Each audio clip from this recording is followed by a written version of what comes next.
Philippines to support the LGBTQIA plus community, what would it be and why?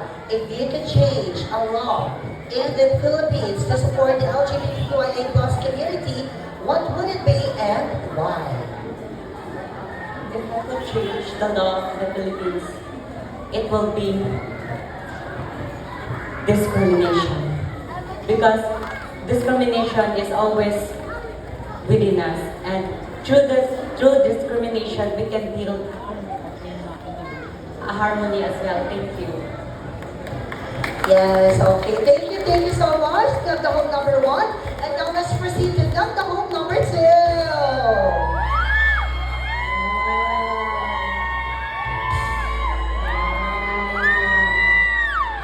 Karon pa ko naka-realize nga ang atuan kung ano Idol Philippines kasi si Zephanie Pornstar na di ay. Zephanie, wag mo kami lukuhin. Bakit ka nagsasabi ng ganito? This is very much here. Okay, so pick your question.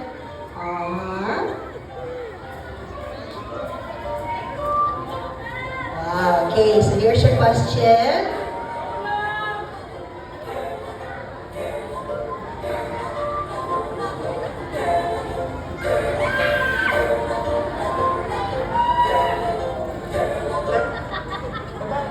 Okay, so your question is, beauty is enough.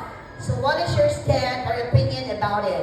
Again, beauty is enough. So what is your stand or your opinion about it? Thank you.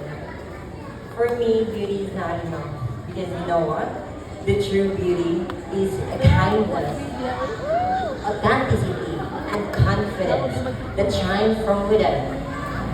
And do you know that beauty is inspiring others and leave impact to the world. That's what we all think.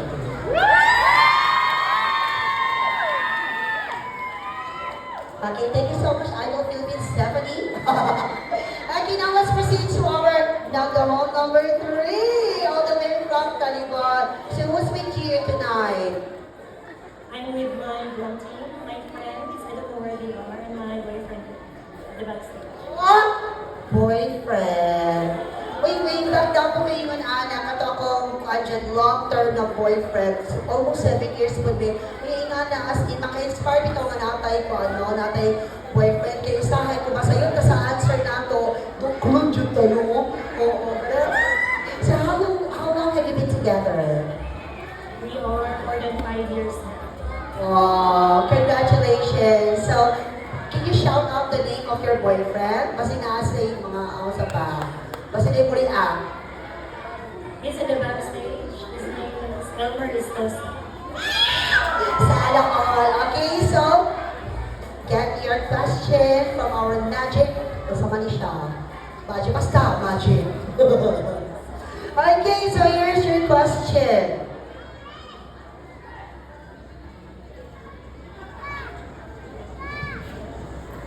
Alright, so this is your question. Some people still believe that pageants like this are only for entertainment. What would you say to them? Again, some people still believe that pageants like this are only for entertainment. What would you say to them? Thank you so much. Yes, I agree that some pageants are for entertainment. But on the other hand, it's not only for entertainment alone.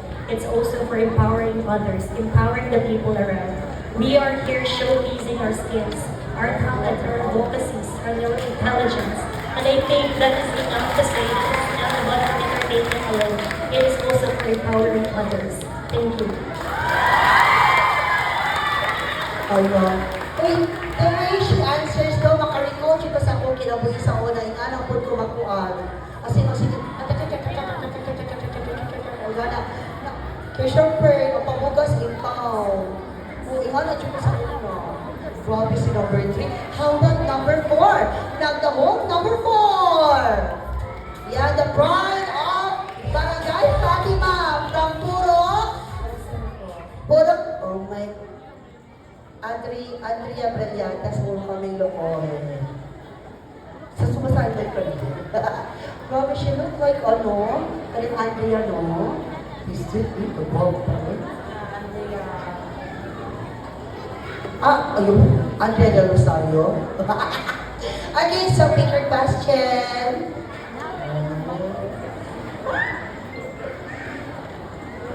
Okay, so your question is, I'm going to show it to you first so that you can get some ideas.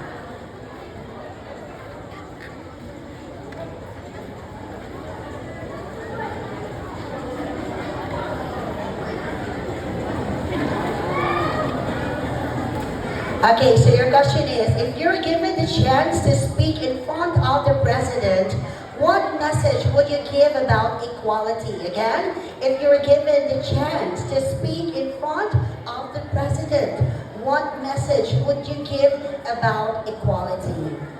Well, that is so really timely, and I really believe that that's really important question as a part of LGBT. As a part of LGBT, who are representing or just advocating sociology and human empowerment, especially the young generation for LGBT, I am promoting proper decorum, and yes, that's why I keep joining pageants. So if I have a chance to talk to the president, I think for equality, I think it's not for our president, it's the people who are part of LGBTQIA plus community. That's because president can just only help us to build establishment or whatever, just to help us, or maybe just put like a comfort room for us, for equality. But my message is not for the president, I think, because I think it's more important that we, who are the part of LGBT, we need to respect ourselves, that is proper decorum. This is a proper behavior of human being. Like, in otherwise, you cannot be an inspiration to all if you yourself cannot respect yourself. Thank you so much. Proper decorum. Oh, thank you so much. Now the home number 4. Now let's proceed to now the home number 5. Wow. Oh. Grabe. Inuwi siya na ako kato pag-practice. Di siya ikaw, wadyo ko mag-expect ka magka-makita na punta. Kaysa unang ko bata pa kasi puno pa siya. Oh, sige na siya ko ang tanong-tanong din sa akong mga pageants before. Nakarun, wow. You look so stunning and so unique tonight. Thank you so much. Who's with you? My representative.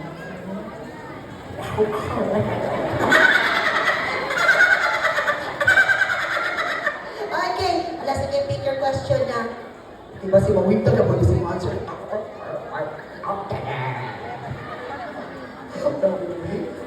Oh. Ako pa ipabasa niyo para kuan, para di siya makulbaan. Kami na ba sa una no, kay Diyos ko, di Jubi, pabasa ko, mga luwa-luwa po yung mga kuan, yung bang sige, ginawa pa siya bilang, so ako ang question. Wow, so here's your question.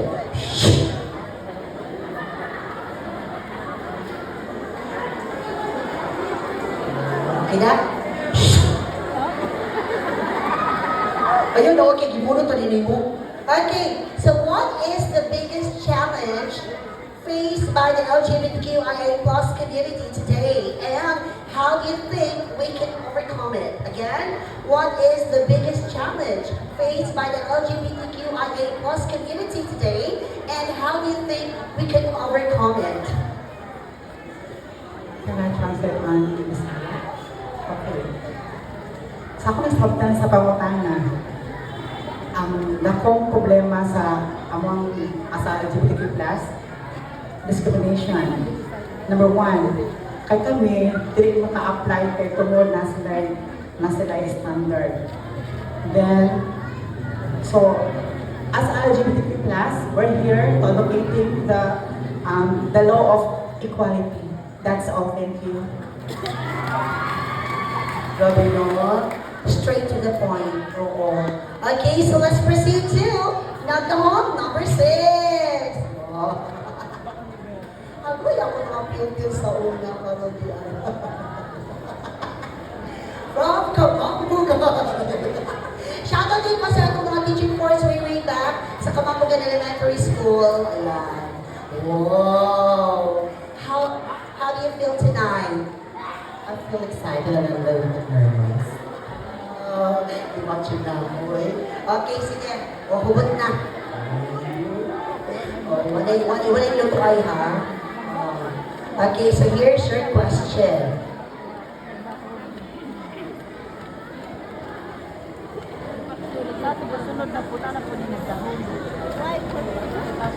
Okay, so here's the quote. Some says beauty queens should always be intelligent.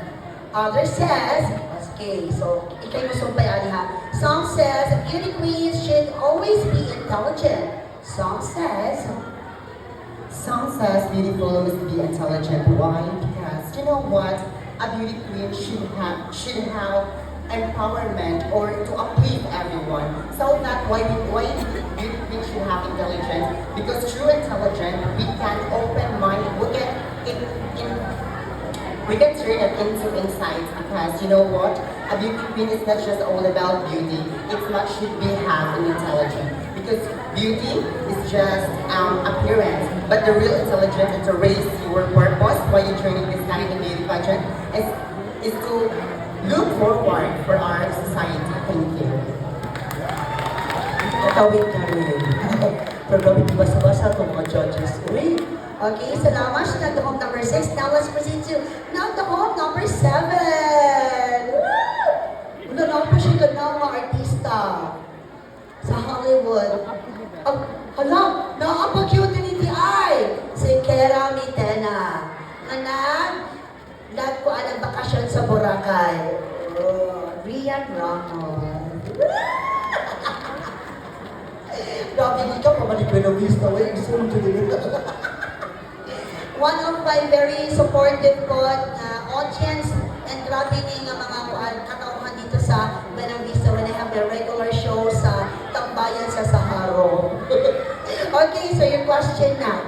Oh, Bernard, right? Mga bitang Buena Vista ba ka mga bright? Okay, so your question is, do you believe beauty pageants like this help in promoting acceptance and equality? Why or why not? Again, do you believe beauty pageants like this help in promoting acceptance and equality? Why or why not? Good evening, ladies and gentlemen. I always believe that this kind of beauty pageant is always promoting equality because as we all know that, we are a member of the LGBTQIA+. And as we all know that being a member of the LGBTQIA+, it's not so easy living in our society.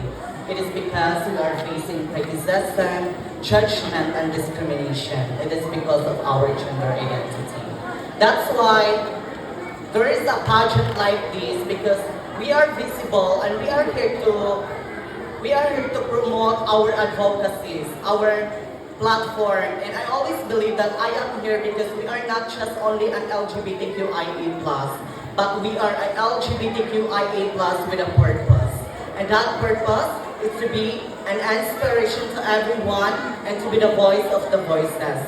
And that's why I am here because I will promote my advocacy or my platform. It is all about gender equality and anti-discrimination. Because I always believe, ladies and gentlemen, that even if we are a member of the LGBTQIA+, we are also a human being created from God to love and to be loved, to respect and to be respected.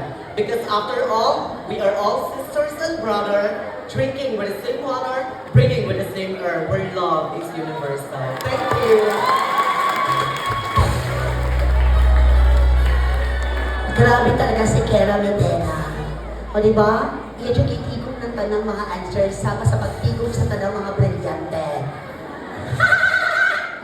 Okay, so let's proceed to our nagdahong number 8. Wow, you look so stunning tonight and look so fresh. O yan ka na, shout out sa iyo mga supporters! I would like to thank sa mga supporters na sa babawang bubo sa nung kailan niyo. Tagang salamat sa pag-anhi. Air!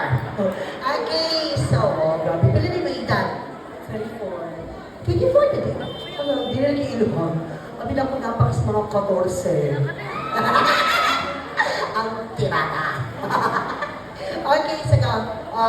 Good na.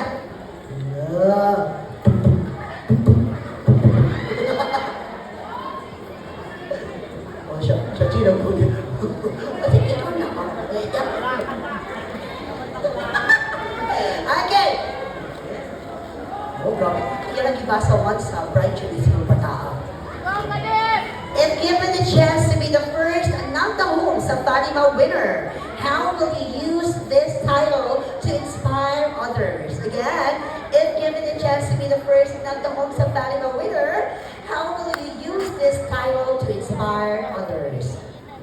Thank you for the wonderful question. If I given a chance to win the title for the first ever Nagdahong sa Fatima, I will use my voice to influence other people and to share my stories. Because I am a breadwinner, I raise my 3 brothers and sisters. No matter what hard, I will not leave them. And this story, I hope, can inspire other people and I will be the good role model for that. Thank you so much.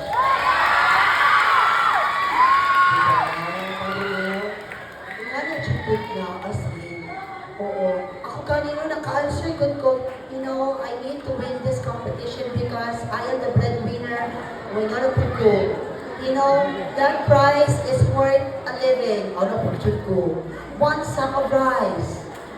Tuition fee. Daily necessities of my family because I'm a product of a broken family. But it doesn't hinder me. Wait, tapos ha. Okay, we have Nandahong number na. Pupil na ako sa Bayang Community-Based Preschool. Karon, wow! Walang imagine mo? Grabe. Wow. So how are you, Kendall? Feeling good. Yes ko, sexy kayo eh. So who's with you? With my family out there. Oh, hello sa mga Axero family! Ay, tumag! Malubang mo. Okay, so, pick a question. Oh, isa pa yung question. Kabachi ko ngayon. Pero kibaw na ko daan sa unang pa, kada na siya sa, kaya yung table, kaya hindi naman napita sa kuha. Hinuna dyan siya. Kung uy, na-adjudin po naman. Okay, so your question.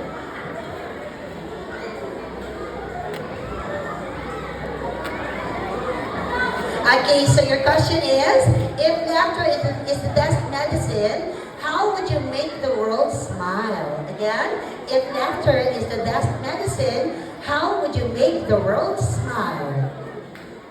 Well, ladies and gentlemen, let us not be biased for this answer. But showing this in front of you is not the easier. And me myself, I've been through a lot.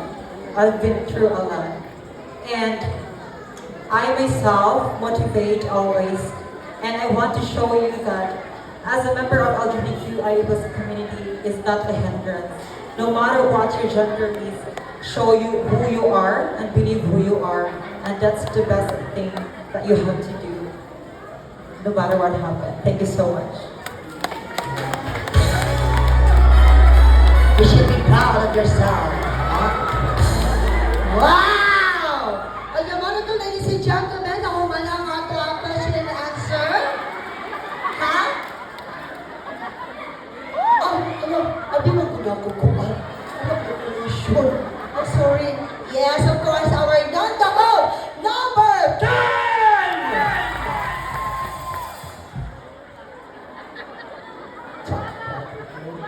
Tapo masok.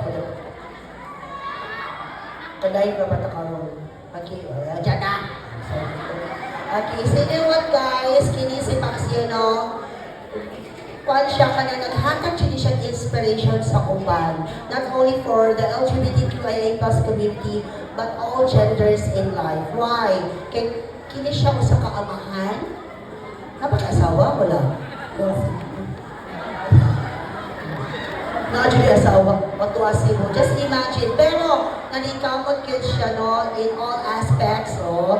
Karon ba,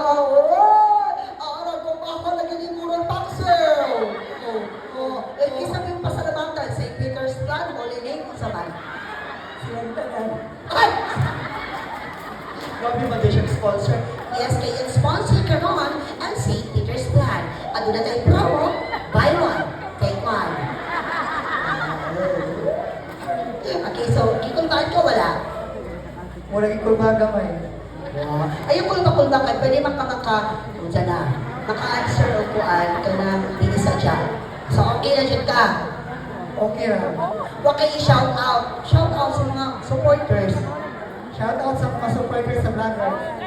Oh! Ano na yung mga vloggers sa Pili, ah? Diyos ko, grabe naman ang mga connection mo. Yung mga vloggers ba dyan? O ba naman mga vloggers sa may others? O maayon na social media. Pero kung personal, wala na. Ano dahil yun? O, mga ikaw pagbantay. Kasi gamit-gamit ko na ka. O, na na. Ano mo dyan? Okay. Okay. Ato pasaman?